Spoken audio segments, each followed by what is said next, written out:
नमस्कार, स्वागत आप सभी का। मैं हूं आपके साथ तुषार कौशिक। आप देख रहे हैं केजरीवाल का देशभक्त बजट। दिल्ली वालों के लिए, आज उनके विकास के लिए उनके द्वारा चुनी गई केजरीवाल की सरकार ने 21 और 22 का बजट आज विधानसभा में पेश किया।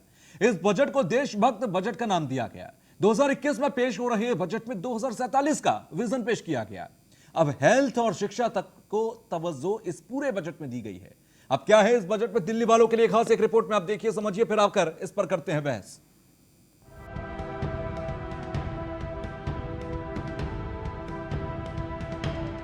दिल्ली की अरविंद केजरीवाल सरकार ने आज अपना बजट पेश किया। इस बजट को केजरीवाल सरकार ने देशभक्ति बजट नाम दिया। डिप्टी सीएम और वित्त मंत्री मनीष सिसोदिया ने कई महत्वपूर्ण ऐलान किए। इसमें अगले साल से दिल्ली में महिलाओं के लिए विशेष मोहल्ला क्लिनिक खोलने के ऐलान से लेकर दिल्ली के सरकारी अस्पतालों में फ्री में कोरोना वैक्सीन उपलब्ध कराई जाने तक के ऐलान किए गए। की सीमाओं की सुरक्षा के लिए तैयार करने के लिए दिल्ली में हम एक नया सैनिक स्कूल और एक दिल्ली आर्म्ड फोर्सेस प्रिपरेटरी अकादमी शुरू करने का प्रस्ताव रख रहे हैं। देश में इस वक्त 33 सैनिक स्कूल हैं, लेकिन दिल्ली में एक भी नहीं है। हम दिल्ली का पहला सैनिक स्कूल दिल्ली में खोलेंगे और इसके साथ ही दिल्ली आर्म फोर्स प्रिपरेटरी अकादमी भी शुरू करेंगे। यहां पर बच्चों की उनकी रेगुलर पढ़ाई के साथ साथ उनकी एनडीए में और सेना में भर्ती के लिए तैयार किया जाएगा। दिल्ली सरकार ने, अध्यक्ष महोदय, अपनी जान की परवाह ना करते हुए अपने फर्ज के लिए, अपने देश के लिए बहादुरी से लड़ने वाले सिपाहियों के परिवारों के लिए सम्मान और मदद के लिए 1 करोड़ रुपए की राशि देने की योजना शुरू की थी। इस योजना के तहत इस वर्ष अगले वित्त वर्ष 2020-21 में मैं 26 करोड़ रुपए का प्रावधान रखता हूं। डिप्टी सीएम और वित्त मंत्री मनीष सिसोदिया ने कहा कि दिल्ली की अलग अलग कॉलोनियों में सरकार की तरफ से ध्यान और योग के प्रशिक्षक उपलब्ध कराए जाएंगे। शहीदों के परिवारों के लिए 26 करोड़ के बजट का प्रस्ताव किया गया है। 75 वर्ष से ज्यादा उम्र के नागरिकों को सम्मानित करने के लिए दिल्ली भर में कार्यक्रम होंगे। और 2047 की दिल्ली का विजन, इसको लेकर देश के अलग अलग हिस्सों में भी कार्यक्रम आयोजित होंगे। आजादी की लड़ाई में सरदार शहीद भगत सिंह का जीवन और भारत को लेकर देखे गए उनके सपने हमारे नौजवानों के लिए, पूरे देश के नौजवानों के लिए आज भी प्रेरणा का स्रोत रहते हैं। शहीद भगत सिंह जी ने अपनी जेल डायरी में लिखा था कि अगर बहरों को सुनाना है तो धमाका करना जरूरी है। आजादी के 75वें साल में शहीद भगत सिंह जी के प्रेरक जीवन पर कार्यक्रमों के लिए अलग से 10 करोड़ रुपए का बजट हम रख रहे हैं। डिप्टी सीएम और वित्त मंत्री मनीष सिसोदिया ने कहा कि दिल्ली के हर नागरिक को हेल्थ कार्ड दिया जाएगा और साथ ही हर व्यक्ति का ऑनलाइन डेटा उपलब्ध होगा। अस्पताल में जाते वक्त पुराने इलाज की हर जानकारी वहां उपलब्ध होगी। बजट पेश करते हुए कहा कि हम सब स्वतंत्रता संग्राम सेनानियों के ऋणी हैं। ये सदन 1912 से 1926 तक अखंड भारत का संसद रहा है। 75 वर्ष पहले आजादी को संभव करने वाले स्वतंत्रता सेनानियों को नमन करते हुए बजट पेश कर रहा हूँ। 2047 तक दिल्ली की आबादी 3 करोड़ से ज्यादा होने की संभावना है। 2047 तक केजरीवाल सरकार दिल्ली के प्रति व्यक्ति आय को सिंगापुर में बैठे व्यक्ति की प्रति व्यक्ति आय के बराबर करने का लक्ष्य रखती है। दिल्ली का बकाया ऋण लगभग घटकर अब 3.74% रह गया है। दिल्ली सरकार सरप्लस पर चलती है। 69,000 करोड़ रुपए के बजट में 31,200 करोड़ रुपए एक्सपेंडिचर के लिए और 37,800 करोड़ रुपए स्कीम और प्रोजेक्ट्स के लिए हैं। ये भी एक इंटरेस्टिंग डिवीजन है कि इस साल प्रोजेक्ट्स और स्कीम में 55% है और एक्सपेंडिचर, जो गवर्नमेंट का एक्सपेंडिचर होता है, उसमें 45% बजट है। ये अपने आप में एक बड़ा डेवलपमेंटल, एक बड़ा इंप्रूवमेंट है। इसमें 51,799 करोड़ रुपए रेवेन्यू के तहत और 17,201 करोड़ रुपए कैपिटल के तहत रखे गए हैं। 2020-21 के बी में 16,930 करोड़ रुपए कैपिटल और 48,000 करोड़ रुपए रेवेन्यू के तहत थे। अगले साल के बी में वर्तमान वर्ष के बी की तुलना में कैपिटल में 2% की बढ़ोतरी हुई है, जबकि रेवेन्यू 8% बढ़ा है। 2021-22 में प्रस्तावित 17,201 करोड़ रुपए का कैपिटल 2014-15 में 7,430 करोड़ के कैपिटल से 2 गुना हो चुका है। कोविड-19 के चलते डिप्टी सीएम मनीष सिसोदिया ने टैबलेट के जरिए दिल्ली का बजट पेश किया। बजट पढ़ने के लिए सभी विधायकों को टैबलेट दिए गए थे। दिल्ली सरकार के उप मुख्यमंत्री और वित्त मंत्री मनीष सिसोदिया ने आज 69,000 करोड़ रुपए का बजट पेश किया। इस बजट को देशभक्ति की टीम पर पेश किया गया। पिछले बजट से 2021-22 में इस बार 4,000 करोड़ की बढ़ोतरी की गई। Bureau report, news 1 India. तो आज जो दिल्ली में जो बजट पेश हुआ वो सिर्फ दिल्ली वालों के लिए नहीं था, बल्कि जो भविष्य की पीढ़ियां हैं उसके लिए भी था। 2047 का विजन रखा गया, किस तरह से 2047 के लोगों की आमदनी होगी, इन तमाम बातों का जिक्र किया गया। लेकिन ये भविष्य के जो सपने हैं, ये क्या सियासी गलियारों में पचाए जा सकते हैं? इन बातों को समझना बहुत जरूरी है और यही वजह है कि इस बहस में आज हमारे साथ कांग्रेस, बीजेपी, आम आदमी पार्टी और एक इकोनॉमिक एक्सपर्ट भी मौजूद रहेंगे। लेकिन शुरुआत में नितिन त्यागी आम आदमी पार्टी से हमारे साथ हैं, उनसे, और अजय सहरावत हमारे साथ बीजेपी से प्रवक्ता है, उनके साथ कर रहा हूं। नितिन जी और अजय दोनों, आप दोनों का बहुत बहुत स्वागत। अजय, सबसे पहले मैं आपका रिएक्शन ले लेता हूं, पहले नितिन से समझूं उससे पहले मैं रिएक्शन ले लेता हूं आपका कि इस पूरे बजट पर आपका रिएक्शन क्या है, क्योंकि 2047 की बात की गई है। इन तमाम योजनाओं को अगर माने तो आने वाले दिल्ली वालों की जो जिंदगी है, भविष्य है, सुनहरा है।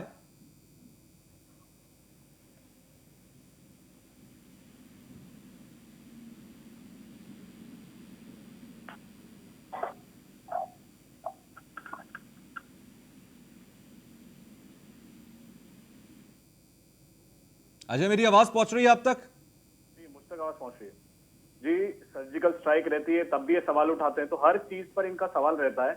और उसके बाद जब ये देशभक्ति की बात अपने मुंह से बोलते हैं तो बड़ा फनी सा साउंड होता है। एनीवेज, मैं वेलकम करता हूं, उन्होंने झंडे लगाने की बात कही, तिरंगा लगाने की बात करी, देश के फ्रीडम फाइटर्स का सम्मान करने की बात करी। चलो, फाइनली आपको पता है कि आपको देश भर में चुनाव लड़ने के लिए जाना है, तो फाइनली आपको देश की याद आई, देशभक्ति की याद आई। अदरवाइज तो आप हमेशा देशद्रोहियों के साथ ही खड़े होते थे, हर डायलॉग पर आप खड़े होते थे।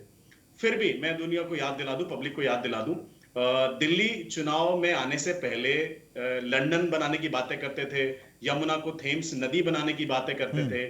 आज 2047 के सिंगापुर की बातें करते हैं। लेकिन आज जो दिल्ली के मुख्य बिंदु हैं, जिसमें पोल्यूशन आपस में फेस करते हैं, रोड इंफ्रास्ट्रक्चर आपस में फेस करते हैं, हॉस्पिटल कोरोना के टाइम पर कैसे बुरी हालत हो गई थी, इनके मोहल्ला क्लिनिक किसी काम नहीं आए थे। तो ये जो बेसिक नेसेसिटीज हैं, आज भी 40% लोग के पास सीवरेज लाइन नहीं है दिल्ली के अंदर। जो बेसिक नेसेसिटी, पानी के इश्यूज हैं, इनको सॉल्व करने के बजाय बड़ी बड़ी फेंकना, लंबी लंबी फेंकना, 2047 में पर कैपिटा इनकम सिंगापुर वाली हो जाएगी। नहीं, तो आपको लगता है कि ये सब सच नहीं हो सकता? नहीं, आपको लगता है ये सब सच नहीं हो सकता?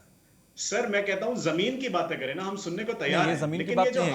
अगर मेरे को एक बात बताइए अजय जी, एक बात बताइए, अगर हॉस्पिटल्स में तमाम, चाहे महिलाओं के लिए आज जो ऐलान किया गया, मैं उन्हीं का जिक्र करता हूं, फ्री में टीका लगेगा, महिलाओं के लिए मोहल्ला क्लिनिक आएंगे, जमीनी बातें हो गई। लेकिन भविष्य की एक परिकल्पना अगर उसमें है, 2047 में स्विट्जरलैंड के बराबर प्रति व्यक्ति आय जो है वो दिल्ली वालों की भी हो, अगर ये सपना उस बजट में देखा गया, तो आप इसे जमीनी बात नहीं कहेंगे क्या?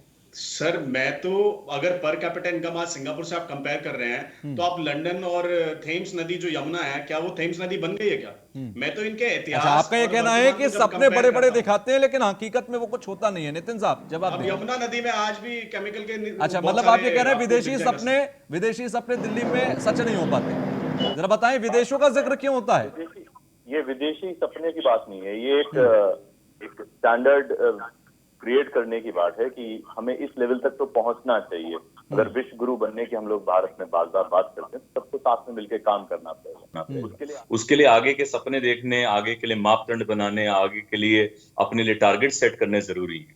ये जरूरी नहीं है कि वो हम ही करेंगे, अगली जनरेशन, उसके अगली जनरेशन करेगी। आज 25 साल बाद की बात हम लोग कर रहे हैं। हम लोग 75वें साल में हैं आजादी के, और इसके बाद 2022 में हम लोग को 75 साल पूरे हो जाएंगे आजादी के, और 2047 में 100 साल पूरे होंगे। और जब 100 साल पूरे होंगे तो हम ये आशा करते हैं कि हमारे देश में, हमारी दिल्ली में, जैसे आज दिल्ली की पर कैपिटा इनकम 3,54,000 रुपए है, और पूरे देश की जबकि 1,27,000। सिंगापुर पे, पर क्या हम इसी से खुश हो जाएं? सिंगापुर तक पहुंचना है तो हमें 16 गुना अपनी इनकम बढ़ानी पड़ेगी दिल्ली की। तो उसके लिए बहुत काम करना है, और उसके लिए सबको मिलके काम करना पड़ेगा। ये सबको मिला के करने, ये सपना बहुत अच्छा है। आपने यही बताया, मुझे यही मैं बात कर रहा हूं, 16 गुना इनकम बढ़ना है। आंकड़ों में यही तो आप लोग भी कहते हैं ना कि देखिए केंद्र की सरकारें हैं, कांग्रेस के टाइम पर बीजेपी कहती थी, बीजेपी के टाइम पर कांग्रेस कहती है कि आंकड़ों का खेल है, आंकड़ों में ही रह जाता है। हम आंकड़ों के खेल की बात नहीं, देखिए हम तो कार्यरत हैं, कोशिश कर रहे हैं। 3,54,000 भी सबके सामने, 1,47,000 पूरे देश के, वो भी सबके सामने है। लेकिन हम बात ये करते हैं कि प्रोग्रेसिव होना चाहिए, और उसे और एक मापदंड बनाना जरूरी है अपने लिए। हम देशभक्ति 75वां साल होगा 2022 में, जिस वक्त इस साल हम लोग 15 अगस्त अपना इंडिपेंडेंस डे मनाएंगे हम। तो इसलिए 75वां साल होते हुए एक लैंडमार्क है हम लोगों के लिए। उसके लिए देशभक्ति बजट, इस तरीके का बजट लेके आना जहां पे सैनिक स्कूल की बात करें, एक बेसिक चीज। मैं खुद एनडीए में रहा हूं, नेशनल डिफेंस एकेडमी में एयरफोर्स कैडेट था मैं एक टाइम पे, और कितना डिफिकल्ट था। मैं मेरठ से आता हूं, दिल्ली आके किसी प्राइवेट सेंटर से मैंने कोचिंग ली थी, पर यहाँ पे एक सैनिक स्कूल की बात हो रही है, जहां पे बच्चों को प्रेरणा भी मिलेगी और ट्रेनिंग भी मिलेगी। हम बात करते हैं हमारे जो स्वतंत्रता सेनानी रहे हैं, उनके बारे में, उनकी विचारधारा, उनकी भी कुछ सोच रही होगी हमारा देश इतना अच्छा बने, उसके हिसाब से देश को बनाने की बात कर रहे हैं। आजाद भारत का सपना देखा तभी भारत आजाद हो पाया, इस बात से तो मैं आजाद रखता हूं। आजाद भारत रहा होगा, उस सपने में भी आजाद भारत की कुछ परिकल्पना रही होगी, बिल्कुल बिल्कुल, उसके बारे में कि मेरा देश सबसे एक विजन, यानी कि अजय साहब, प्रोग्रेसिव विजन अगर सरकार देखती है तो आप कहते हैं कि जमीनी बात नहीं कर रही है, तो आप क्या चाहते हैं कि सरकार आज कमाए, आज खाए और कल की सोचे ना? मैं नितिन जी की बात से सहमत हूं। अगर वो प्रोग्रेसिव भारत को देखना चाहते हैं, मैं बिल्कुल आपका स्वागत करता हूं। आप देशभक्ति की बात कर रहे हैं, मैं बिल्कुल आपका स्वागत करता हूं। और स्वतंत्रता सेनानियों की भी बात करें तो मैं बिल्कुल आपका स्वागत करता हूं। मैं सिर्फ आपको वाकई वो याद दिलाना चाहता हूं जो वादे आपने पहले किए थे और जो आज पूरे होने थे। आपने कहा था मैं स्कूल ऑफ एक्सीलेंस खोलूंगा, 25 पिछले बजट में मात्र 6 स्कूल खुले, इस बार आप 125 प्रॉमिस कर रहे हैं। आपने कहा था यमुना नदी को मैं थेम्स रिवर बनाऊंगा, उसमें आज भी केमिकल और गंदगी यूं की यूं है। आपने कहा था मैं दिल्ली को लंदन बना दूंगा। सिंगापुर को जब बनाने की बात आती है, आप सिंगापुर की कैपिटल से कंपेयर करते हैं, लेकिन क्या आप सिंगापुर के इंफ्रास्ट्रक्चर से कंपेयर नहीं करना चाहते खुद को? क्या आप नहीं चाहते कि दिल्ली के रोड सिंगापुर जैसे क्यों ना हो? आप ऐसा क्यों नहीं प्रॉमिस करते? आपने तो मुख्यमंत्री सड़क योजना बनाई थी, उसमें भी आपने 1000 करोड़ का सैंक्शन किया था, लेकिन दिल्ली की सड़कों की हालत तो वही की वही है। तो मैं कह रहा हूं, आप प्रोग्रेसिव सोचिए, आप सपना देखिए, लेकिन बातें शेख चिल्ली की मत कीजिए। वो कीजिए जो दिल्ली के लोगों को समझ में आए। हमें लंदन नहीं बनना भाई, हमको नहीं बनना भैया अमेरिका, हमको नहीं बनना सिंगापुर। आप हमको दिल्ली छोड़ दो, दिल्ली बना दो, काफी हो जाएगा। नहीं, दिल्ली बना दे, जरा मुझे ये क्लियर कीजिए, क्या पर कैपिटा इनकम अगर दूसरे देश की तुलना में हमारी बढ़ती है तो ये एक अच्छा विजन नहीं हो सकता? क्या आप दिल्ली है, दिल्ली ही रहने दीजिएगा, मतलब क्या है? फिर तो आम आदमी पार्टी ये कहेगी कि आप कभी दिल्ली को ऊपर उठने ही नहीं देना चाहते। सर, मैं उठने क्यों नहीं देना चाहूंगा? बजट सरकार लॉन्च करती है, 2014 से इन्होंने बजट बढ़ाए हुए हैं। 2014 में 40,000 से करते करते करते करते 69,000 करोड़ पर बजट पर आ गए हैं। कोरोना के टाइम पे आपने भी देखा और मैंने भी देखा, होम आइसोलेशन तक लेके आ गए थे। हॉस्पिटलों के अंदर ₹0 फैसिलिटी थी। At the end central government को इंटरफेयर करके पूरा सीआरपीएफ की हेल्प लेकर एक पूरा हॉस्पिटल एस्टैब्लिश करना पड़ा था, तो तब इनके मोहल्ला क्लिनिक की भी पोल खुल गई थी। मैं कह रहा हूं, बहुत खुशी से स्वागत करता हूं, आप सपना देखिए, लेकिन जो दिल्ली की आम जनता है, सिंगापुर का AQI इंडेक्स तो 450 नहीं जाता, वहां का AQI इंडेक्स तो 900 नहीं जाता, 800 नहीं चाहता। एयर पोल्यूशन को कर्व करने के लिए पिछले 7 साल से इनकी गवर्नमेंट है, हर साल सिर्फ प्रॉमिसेस, हर साल सिर्फ वादे। डीटीसी, अगर हम क्लस्टर बसेस को देख लें, वो डिपार्टमेंट घाटे में, पानी के डिपार्टमेंट को देख ले, वो डिपार्टमेंट को घाटे में। आगे चौड़ पीछे छोड़, ऐसे कैसे दिल्ली सिंगापुर बनेगा? आप तो दिल्ली को दिल्ली नहीं लेने देंगे। जवाब लेते हैं नितिन साहब। ठीक से बजट पढ़ा नहीं, या शायद अभी तक टाइम भी नहीं मिला होगा इनको पढ़ने का।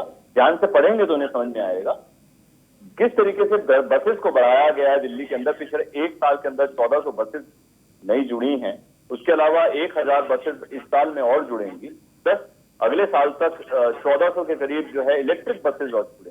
पॉल्यूशन के लिए इलेक्ट्रिक व्हीकल पॉलिसी जिस तरीके के दिल्ली के अंदर आई, ट्री रिप्लेसमेंट, ट्री को रिप्लेस करने के लिए एक जगह से डिस्प्लेसमेंट पॉलिसी पहली बार पूरे देश में दिल्ली के अंदर आई है कि पेड़ों को काटा ना जाए, पेड़ों को जो है डिस्प्लेस किया जाए, एक जगह से उठा के दूसरी जगह लगाया जाए। ऐसे बहुत सारी छोटी छोटी चीजें जो पॉल्यूशन के ऊपर हम योगदान, जहाँ पे पानी यमुना की बात है, रिवर फ्रंट पे जो बनी रहा है वहां पे एससीबी प्लांट, और जहां से पानी गंदा वहां पे जाता है वाटर ट्रीटमेंट प्लांट, वो सुचारू रूप से चालू हो जाएंगे। अगले 3 साल के अंदर यमुना के अंदर पानी साफ हो जाएगा, वो बहुत जरूरी है, उसके ऊपर काम किया जा रहा है। ये सपना तो हम 2014 से भी देख रहे हैं और जब आपकी सरकार बनी तब से भी देख रहे हैं, लेकिन यमुना साफ होती कभी नहीं दिखी हमें। तो यमुना साफ होती सिर्फ 2 महीने में दिखी थी जब लॉकडाउन हुआ। यमुना के अंदर 17 नाले आके पड़ते हैं, जिसमें आज तक जो वाटर ट्रीटमेंट प्लांट्स हैं वो इतने सुचारू रूप से नहीं चल रहे थे, और उस तरीके से पानी जाके जो तो मतलब उसमें जाके ये समझ लीजिए एक तरीके से कंप्लीटली नालों का पानी गिरता था। धीरे धीरे स्थिति सुधर रही है। अगले 3 साल के अंदर आपको एकदम स्वच्छ पानी यमुना के अंदर मिलेगा, क्योंकि वो वाटर ट्रीटमेंट प्लांट वगैरह जो हैं, एसटीपी प्लांट सब, यानी कि जो आप 3 साल में कर सकते हैं वो पिछले 15 साल की कांग्रेस की सरकार ने नहीं किया, आपसे पहले के जो 15 साल थे। विजन नहीं था। ठीक है, वरुण पुरोहित कांग्रेस से हमारे साथ जुड़ गए, जरा उनसे समझ लेते हैं। वरुण साहब जरा जवाब दीजिए इसी पॉइंट पर, मेरे पास समय कम है और आप लोग काफी देर से जुड़े। आप दोनों का स्वागत भी, क्षितिज आपका भी और वरुण आपका भी। सबसे पहले तो मैं बताऊं, बजट वर्ड की जो शब्द की जो सैंक्टिटी है वो समाप्त हो चुकी है।